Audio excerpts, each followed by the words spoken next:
भगवान विष्णु को आमलकी वृक्ष अर्थात आंवले का पेड़ बहुत पसंद है। इसके पीछे एक पौराणिक कथा है।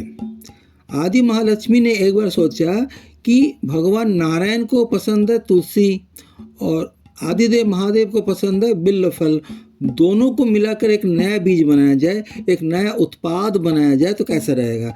उन्होंने बड़ी तपस्या की, मेहनत की और जो बीज बनाया वही आंवले का बीज है। उसमें से पेड़ निकला, आंवले का पेड़।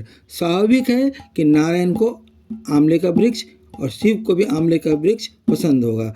परंतु एक बात और भी है, कहते हैं कि ब्रह्मा जी की आंसू के कुछ बूंदें धरती में गिरी, उससे भी आंवले का वृक्ष बना और वो अमृत फल बन गया। एक बात ध्यान दीजिए, तुलसी भी औषधीय गुण संपन्न है, बेल भी औषधीय गुण संपन्न है। इस तरह से आंवला भी औषधि भी है, फल भी है। त्रिफला के 3 फल में से आंवला है, अतः आंवला अमृत समान है। परंतु आंवलकी एकादशी के पीछे एक और कथा है। इसी आंवलकी एकादशी के दिन ही आंवले का बीज का वपन किया था आदि महालक्ष्मी ने। इसीलिए नारायण को ये तिथि बहुत पसंद। एकादशी तो सारी महत्वपूर्ण होती हैं, परंतु नारायण को सर्वाधिक पसंद है क्योंकि शिव को भी पसंद है तिथि। एक कथा और है कि इसी दिन नारायण के मुख से एक छोटी सी बिंदु चंद्रमा के समान निकली और धरती में समा गई, वही आंवले का बीज बना और उस आंवले का बीज से ही विशाल आंवले का वृक्ष बना और उस वृक्ष का फल नारायण को प्रिय है, शिव को प्रिय है, फल है, वो औषधि है।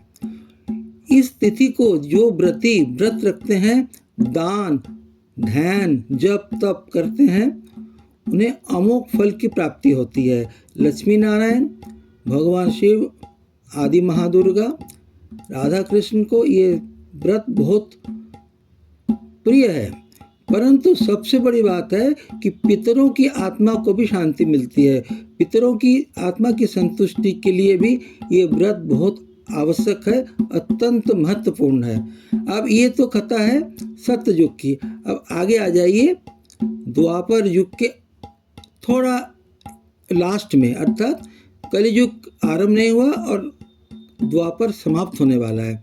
उसी समय राधा कृष्ण अर्थात नारायण के पूर्ण ब्रह्म स्वरूप श्री कृष्ण और उनकी लादिनी शक्ति और उनके 16,108 गोपियों ने जो एकादशी तिथि से ही होली के त्योहार का सूत्रपात किया था, इसलिए इसको रंग भरी एकादशी बोलते हैं। इस तरह से सत्ययुग से लेकर द्वापर युग तक ये तिथि महत्वपूर्ण बना हुआ है। रंग भरी एकादशी से अर्थात आंवलकी एकादशी से ही रंग खेलने का सूत्रपात हुआ था।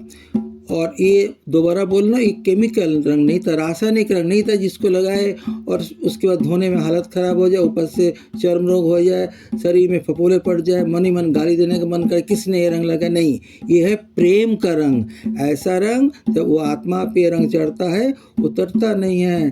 शाम पिया मोरी रंग दे चुनरिया, संत कबीर ने ऐसे नहीं गाया।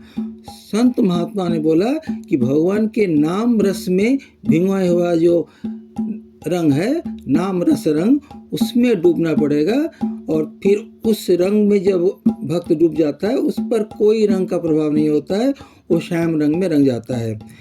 एक बात और भी है कि होलिका तक अर्थात होलिका दहन तक ये त्यौहार चलेगा और दुलंडी के दिन चरम पर होगा।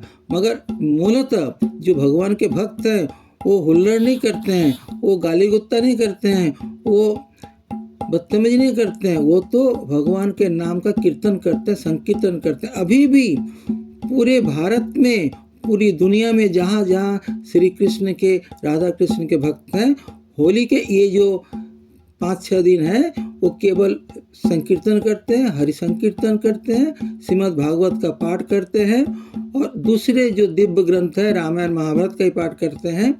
और इस तरह से आंवलकी एकादशी, रंग भरी एकादशी एक अमोघ एकादशी है। और एक बात ध्यान दीजिएगा कि इसमें ब्रह्मा विष्णु महेश तीनों की भूमिका है और उनकी भूमिका होगी तो त्रिदेवियों की भी भूमिका होगी, महालक्ष्मी, महादुर्गा और महासरस्वती। और आंवला का जो प्रयोग है बहुत बहुआयामी है।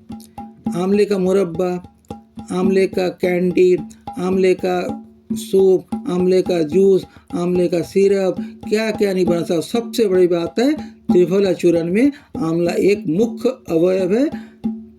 त्रिफला के 3 फलों में से एक फल है आंवला। आंवला एक ही बात है। और आंवलकी का जो ये एकादशी है ये इसलिए अमोघ है क्योंकि औषधीय गुण के साथ साथ इसका एक आर्थिक पक्ष भी है।